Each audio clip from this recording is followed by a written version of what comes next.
In the south of Europe, nigh a once frescoed capital, now with dank mold cankering its bloom, central in a plain, stands what at a distance seems the black mossed stump of some immeasurable pine, fallen, in forgotten days, with Anak and the Titan.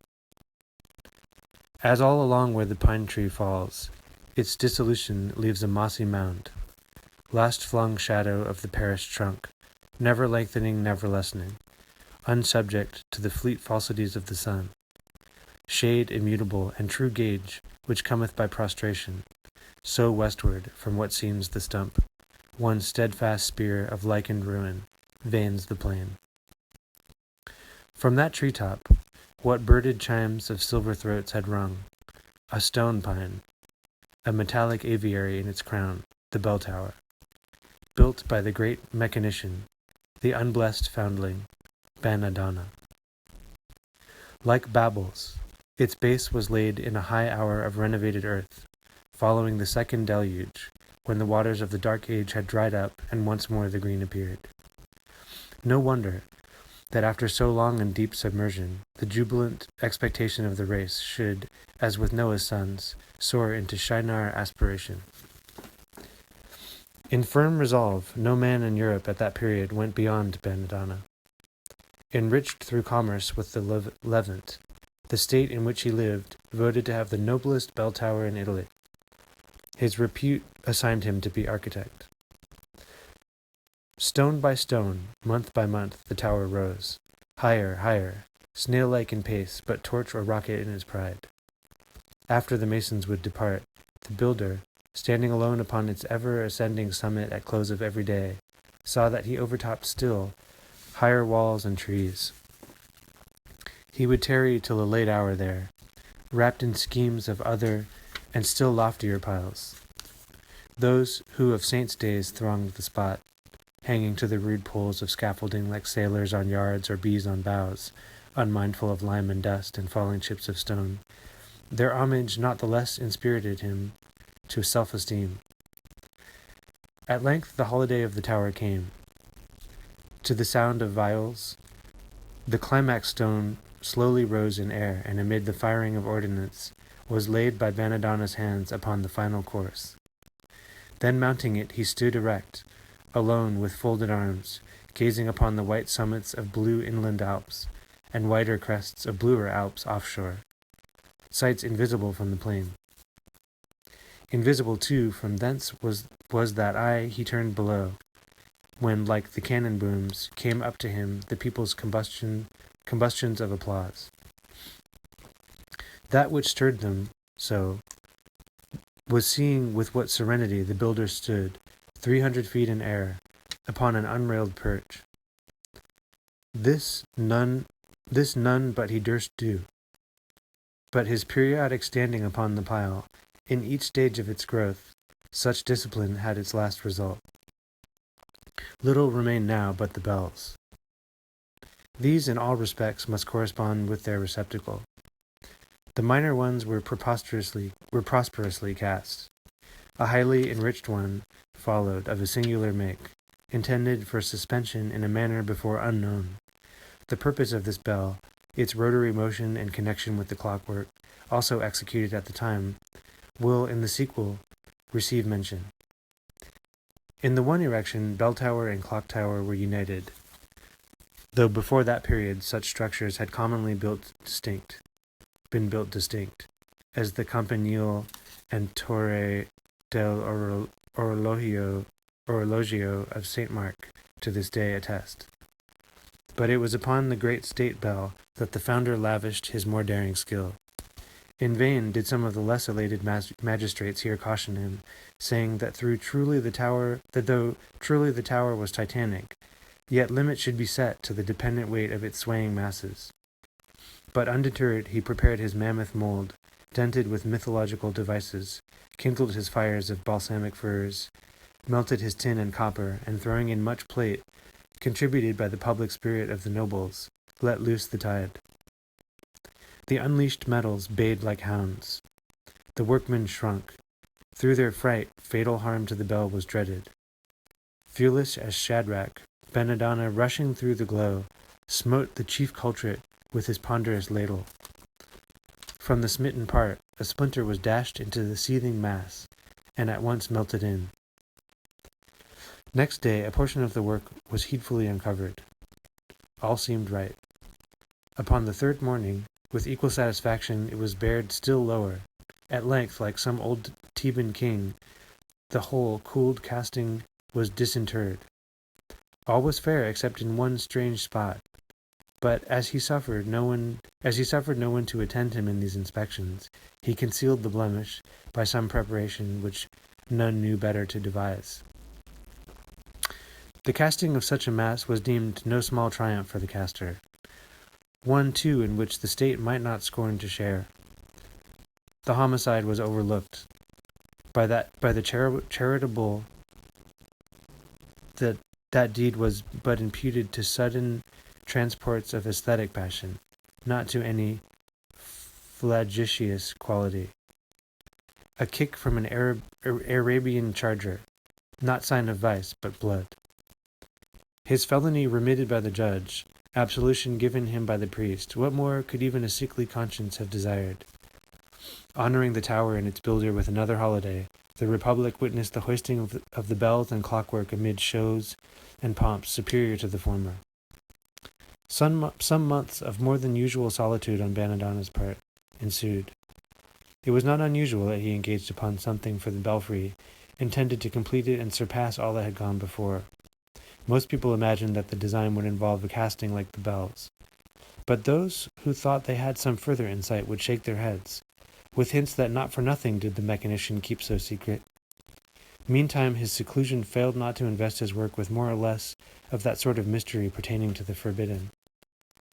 Ere long he had a heavy object hoisted to the belfry, wrapped in a dark sack or cloak, a procedure sometimes had in the case of an elaborate piece of sculpture or statue, which being intended to grace the front of a new edifice, the architect does not desire exposed to critical eyes till set up, finished in its appointed place. Such was the impression now. But as the object rose, a statuary present observed, or thought he did, that it was not entirely rigid, but was in a manner pliant. At last, when the hidden thing had attained its final height, and obscurely seen from below, seemed almost of itself to step into the belfry, as if with little assistance from the crane. A shrewd old blacksmith present ventured the suspicion that it was but a living man. This surmise was thought a foolish one, while the general interest failed not to augment. Not without demur from Banadana, the chief magistrate of the town, with an associate, both elderly men, followed what seemed the image up the tower. But, arrived at the belfry, they had little recompense. Plausibly entrenching himself behind the conceited mysteries of his art, the mechanician withheld present explanation. The magistrates glanced toward the cloaked object, which, to their surprise, seemed now to have changed its attitude, or else had before been more perplexingly concealed by the violent muffling action of the wind without. It seemed now seated upon some sort of frame or chair, contained within the domino. They observed that nigh the top, in a sort of square, the web of the cloth, either from accident or design, had its warp partly withdrawn, and the cross threads plucked out here and there, so as to form a sort of woven grating. Whether it were the low wind or no, stealing through the stone latticework, or only their own perturbed imaginations, is uncertain. But they thought they discerned a slight sort of fitful, spring-like motion in the domino. Nothing, however, incidental or insignificant escaped their uneasy eyes. Among other things, they pried out in a corner an earthen cup, partly corroded and partly encrusted, and one whispered to the other that this cup was just such a one as might, in mockery, be offered to the lips of some brazen statue, or perhaps still worse. But being questioned, the mechanician said that the cup was simply used in his founder's business, and described the purpose, in short, a cup to test the condition of metals in fusion. He added that it had got into the belfry by the merest chance. Again and again they gazed at the domino. as at some suspicious incognito at a Venetian masque. All sorts of vague apprehensions stirred them. They even dreaded lest when they should descend, the mechanician, though without a flesh-and-blood companion, for all that would not be left alone. Affecting some merriment at their disquietude, he begged to relieve them, by extending a coarse sheet of workman's canvas between them and the object.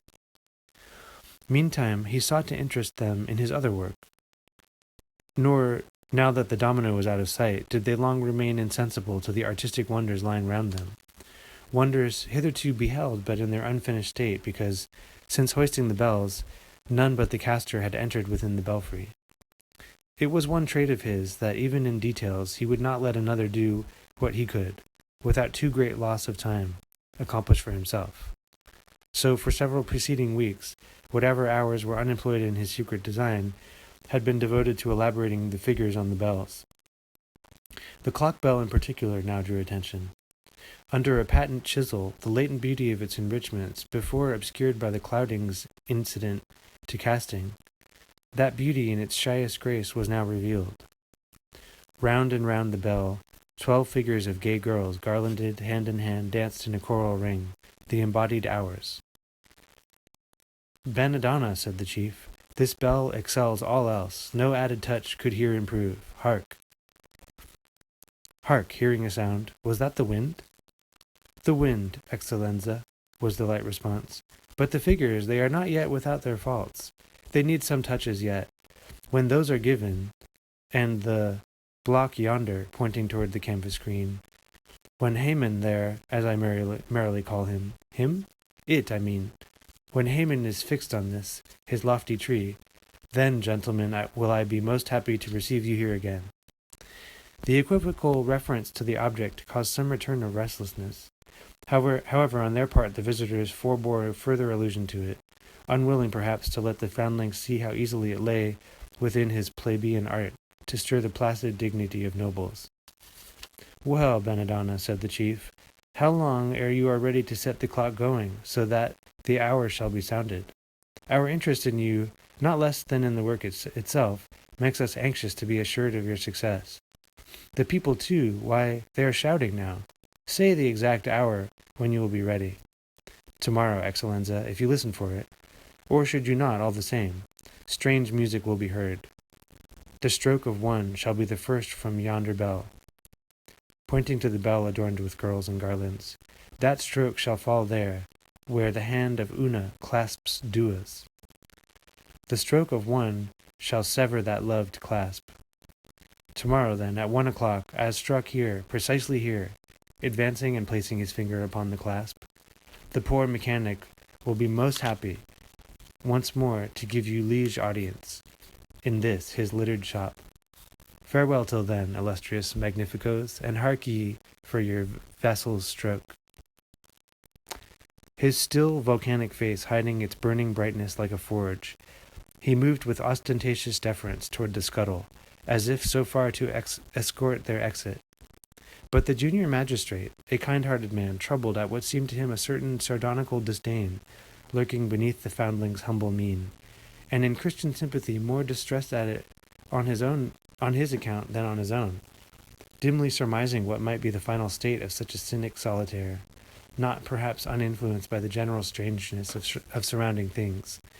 This good magistrate had glanced sideways from the speaker, and thereupon his foreboding eye had started at the expression of the unchanging face of the hour Una. "How is this, Benedana?" he lowly asked. "Una looks unlike her sisters." "In Christ's name, Benedana," impulsively broke in the chief, his attention for the first time attracted to the figure by his associate's remark. "Una's face looks just like that of Deborah, the prophetess, as painted by the Florentine Del Fonca." "Surely, Benedana," lowly resumed the milder magistrate, you meant the 12 should wear the same jocundly abandoned air. But see, the smile of Una seems but a fatal one. 'Tis different." While his mild associate was speaking, the chief glanced inquiringly from him to the caster, as if anxious to mark how the discrepancy would be accounted for. As the chief stood, his advanced foot was on the scuttle's curb. Benedana spoke. Excellenza, now that following your keener eye I glance upon the face of Una, I do indeed perceive some little variance. But look all round the bell, and you will find no two faces entirely correspond, because there is a law in art. But the cold wind is rising more. These lattices are but a poor defence. Suffer me, magnificos, to conduct you at least partly on your way. Those in whose well-being there is a public stake should be heedfully attended. Touching the look of Una, you were saying, Benedana, that there was a certain law in art? Observed the chief as the three now descended the stone shaft. Pray tell me, then. Pardon, another time, Excellenza. The tower is damp. Nay, I must rest and hear it now. Here is a wide landing, and through this leeward slit, no wind, but ample light. Tell us of your law, and at large. Since, Excellenza, you insist, know that there is a law in art which bars the possibility of duplicates. Some years ago, you may remember, I graved a small seal for your republic, bearing for its chief device the head of your own ancestor, its illustrious founder. It becoming necessary for the custom's use, to have innumerable impressions for bales and boxes, I engraved an entire plate containing 100 of the seals. Now, though, indeed, my object was to have those 100 heads identical, and though I dare say people think them so, yet upon closely scanning an uncut impression from the plate, no two of those 50 faces side by side will be found alike. Gravity is the air of all, but diversified in all. In some benevolent, in some ambiguous, in two or three, to a close scrutiny, all but incipiently malign. The variation of less than a hair's breadth in the linear shadings round the mouth, sufficing to all this. Now, Excellenza, transmute that general gravity into joyousness, and subject it to 12 of those variations I have described, and tell me, will you not have my hours here, and Una one of them? But I like... Hark! Is that a footfall above? Mortar, Excellenza. Sometimes it drops to the belfry floor from the arch where the stonework was left undressed. I must have it seen to.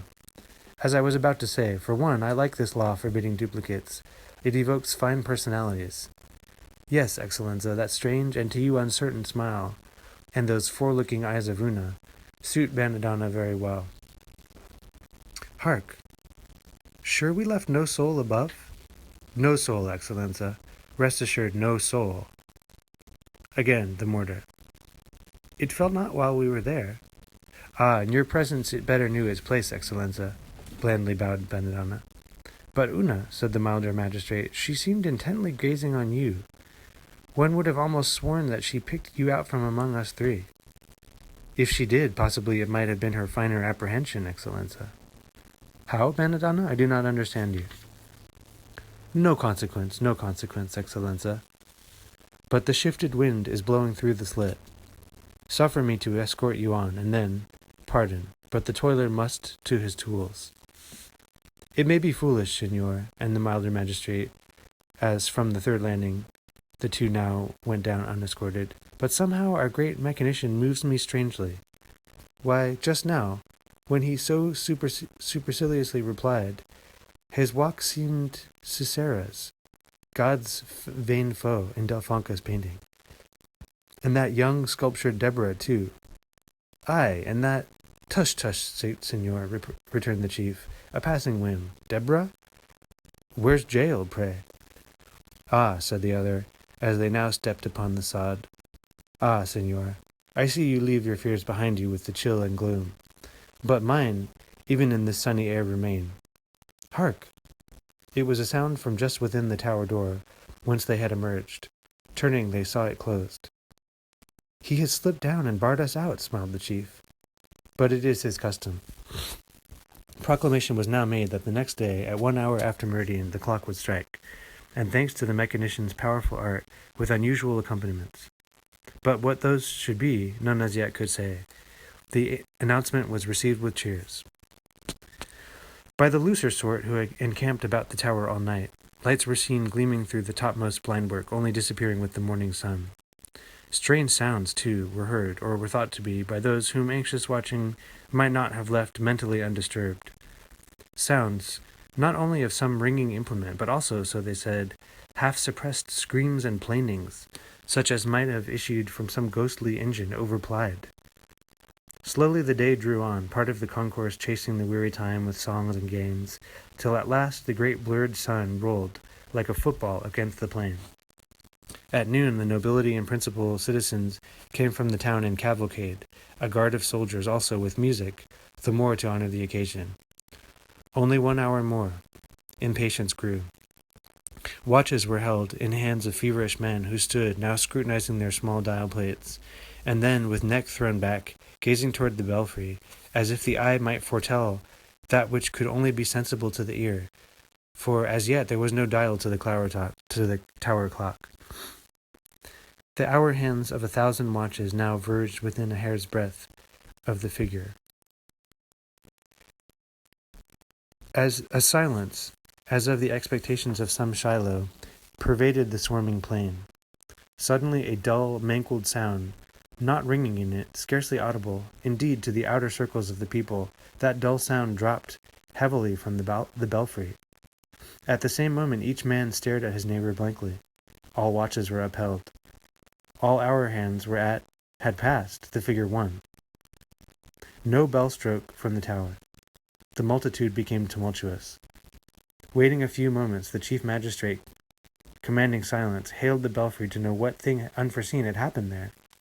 No response. He hailed again and yet again. All continued hushed. By his order, the soldiers burst into the tower door. When stationing guards to defend it from the now surging mob, the chief, accompanied by his former associate, climbed the winding stairs. Halfway up, they stopped to listen. No sound. Mounting faster, they reached the belfry, but at the threshold, started at the spectacle disclosed. A spaniel, which, unbeknown to them, had followed them thus far, stood shivering as before some unknown monster in a brake, or rather as if it snuffed footsteps leading to some other world. Benadonna lay, prostrate and bleeding, at the base of the bell, which was adorned with girls and garlands. He lay at the feet of the hour Una, his head coinciding in a vertical line with her hand, clasped by the hour Dua, with downcast face impending over him like Jael over nailed Sisera in the tent. Was the domino, now no more becloaked. It had limbs and seemed clad in a scaly mail, lustrous as a dragon beetle's.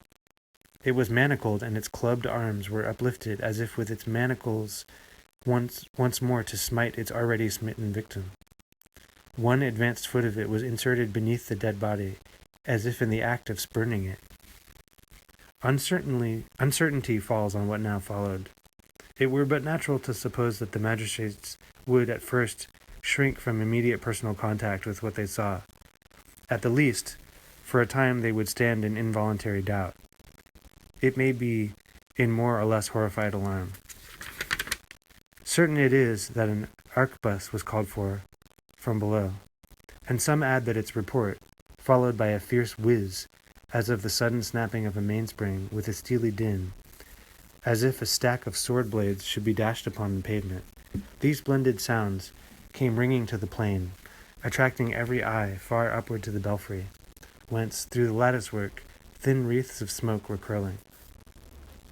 Some averred that it was the spaniel, gone mad by fear, which was shot.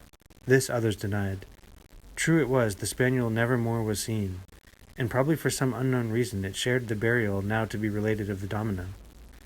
For whatever the preceding circumstances may have been, the first instinctive panic over, or else all ground of reasonable fear removed, the two magistrates by themselves quickly rehooded the figure in the dropped cloak wherein it had been hoisted. The same night it was secretly lowered to the ground, smuggled to the beach, pulled far out to sea, and sunk. Nor to any after urgency, even in free convivial hours, would the twain ever disclose the full secrets of the belfry. From the mystery unavoidably investing it, the popular solution of the foundling's fate involved more or less of supernatural agency. But some few less unscientific minds pretended to find little difficulty in otherwise accounting for it. In the chain of circumstantial inferences drawn, There may or may not have been some absent or defective links, but as the explanation in question is the only one which tradition has explicitly preserved, in dearth of better, it will here be given. But in the first place, it is requisite to present the supposition entertained as to the entire motive and mode, with their origin, of the secret design of Banadana, the minds above mentioned assuming to penetrate as well into his soul as into the event. The disclosure will indirectly involve reference to peculiar matters, none of the clearest, beyond the immediate subject. At that period, no large bell was made to sound otherwise than as at present, by agitation of a tongue within by means of ropes or percussion from without, either from cumbrous machinery or stalwart watchmen, armed with heavy hammers, stationed in the belfry or in sentry boxes on the open roof, according as the bell was sheltered or exposed. It was from observing these exposed bells, with their watchmen, that the foundling, as was opined, derived the first suggestion of his scheme. Perched on a great mast or spire, the human figure, viewed from below, undergoes such a reduction in its apparent size as to obliterate its intelligent features. It evinces no personality. Instead of bespeaking volition, its gestures rather resemble the automatic ones of the arms of a telegraph. Musing, therefore, upon the purely Punchinello aspect of the human figure thus beheld, it had indirectly occurred to Banadana to devise some metallic agent which should strike the hour with its mechanical hand, with even greater precision than the vital one, and moreover, as the vital watchman on the roof, sallying from his retreat at the given periods, walked to the bell with uplifted mace to smite it, Banadana had resolved that his invention should likewise possess the power of locomotion, or along with that, the appearance at least of intelligence and will.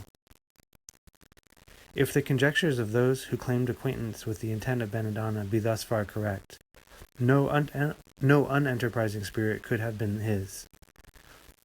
But they stopped not here, intimating that though indeed his design had in the first place been prompted by the sight of the watchman, and confined to the devising of a subtle substitute for him, yet, as is not seldom the case with projectors, by insensible gradations, proceeding from comparatively pygmy aims to titanic ones, the original scheme had, in its anticipated eventualities, at last attained to an unheard-of degree of daring. He still bent his efforts upon the locomotive figure for the belfry, but only as a partial type of an ulterior creature, a sort of elephantine helot, adapted to further, in a degree scarcely to be imagined, the universal conveniences and glories of humanity, supplying nothing less than a supplement to the 6 days' work, stocking the earth with a new serf, more useful than the ox, swifter than the dolphin, stronger than the lion, more cunning than the ape, for industry an ant, more fiery than serpents, and yet, in patience, another ass. All excellencies of all God-made creatures which served man were here to receive advancement, and then to be combined in one. Talus was to have been the all-accomplished helot's name. Talus, iron slave to Banadana, and through him to man. Here it might well be thought that, were these last conjectures as to the foundling's secret not erroneous, then must he have been hopelessly infected with the craziest chimeras of his age, far outgoing Albert Magus and Cornelius Agrippa. But the contrary was averred. However marvelous his design, however apparently transcending not alone the bounds of human invention, but those of divine creation, yet the proposed means to be employed were alleged to have been confined within the sober forms of sober reason.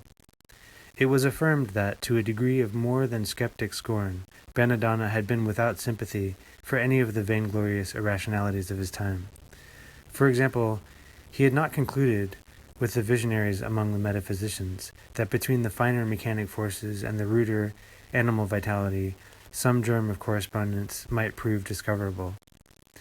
As little did his scheme partake of the enthusiasm of some natural philosophers, who hoped by physiological and chemical inductions to arrive at a knowledge of the source of life, and so qualify themselves to manufacture and improve upon it. Much less had he aught in common with the tribe of alchemists, who sought by a species of incantations to evoke some surprising vitality from the laboratory. Neither had he imagined, with certain sanguine theosophists, that by faithful adoration of the highest, unheard-of powers would be vouchsafed to man. A practical materialist, what Banadana had aimed at was to have been reached not by logic, not by crucible, not by conjuration, not by altars, but by plain vice bench and hammer. In short, to solve nature, to steal into her, to intrigue beyond her, to procure someone else to bind her to his hand. These, one and all, had not been his objects, but, asking no favors from any element or any being, of himself to rival her, outstrip her, and rule her, he stooped to conquer. With him, common sense was theurgy, machinery miracle, Prometheus, the heroic name for machinist, man, the true God. Nevertheless, in his initial step, so far as the experimental automaton for the belfry was concerned, he allowed fancy some little play, or perhaps what seemed his fancifulness was but his utilitarian ambition collaterally extended. In figure, the creature for the belfry should not be likened after the human pattern, nor any animal one, nor after the ideals, however wild, of ancient fable, but equally in aspect as in organism, be an original production. The more terrible to behold, the better. Such then were the suppositions as to the present scheme, and the reserved intent. How, at the very threshold, so unlooked for a catastrophe overturned, all, or rather, what was the conjecture here, is now to be set forth. It was thought that on the day preceding the fatality, his visitors having left him, Banadana had unpacked the belfry image, adjusted it, and placed it in the retreat provided, a sort of sentry box in one corner of the belfry. In short, throughout the night and for some part of the ensuing morning, he had been engaged in arranging everything connected with the domino, the issuing from the sentry box each 60 minutes. Sliding along a grooved way like a railway, advancing to the clock bell with uplifted manacles, striking it at one of the 12 junctions of the 24 hands, then wheeling, circling the bell and retiring to its post, there to bide for another 60 minutes, when the same process was to be repeated. The bell, by a cunning mechanism, meantime turning on its vertical axis, so as to present to the descending mace the clasped hands of the next two figures, when it would strike 2, 3, and so on to the end. The musical metal in this time bell being so managed in the fusion, by some art perishing with its originator, that each of its clasps of the 24 hands should give forth its own peculiar resonance when parted. But on the magic metal, the magic and metallic stranger never struck but that one stroke, drove but that one nail, served but that one clasp, by which Banadana clung to his ambitious life. For after winding up the creature in the sentry box, so that for the present, skipping the intervening hours, it should not emerge till the hour of 1, but should then infallibly emerge, and after deftly oiling the grooves whereon it was to slide, it was surmised that the mechanician must then have hurried to the bell to give his final touches to its sculpture. True artist, he here became absorbed, and absorption still further intensified, it may be, by his striving to abate that strange look of Una, which though before others he had treated with such unconcern, might not in secret have been without its thorn. And so for the interval he was oblivious of his creature, which, not oblivious of him, and true to its creation and true to its heedful winding up, left its post precisely at the given moment, along its well-oiled route, slid noiselessly toward its mark, and aiming at the hand of Una to ring one clangorous note, duly smote the intervening brain of Banadana, turned backwards to it, the manacled arms then instantly upspringing to their hovering poise. The falling body clogged the thing's return, and so there it stood, still impending over Banadana, as if whispering some post-mortem terror. The chisel lay dropped from the hand, but beside the hand the oil flask spilled across the iron track.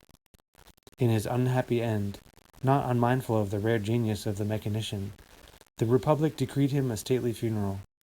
It was resolved that the great bell, the one whose casting had been jeopardized through the timidity of the ill-starred workmen, should be rung upon the entrance of the bier into the cathedral. The most robust man of the county round was assigned the office of bell-ringer.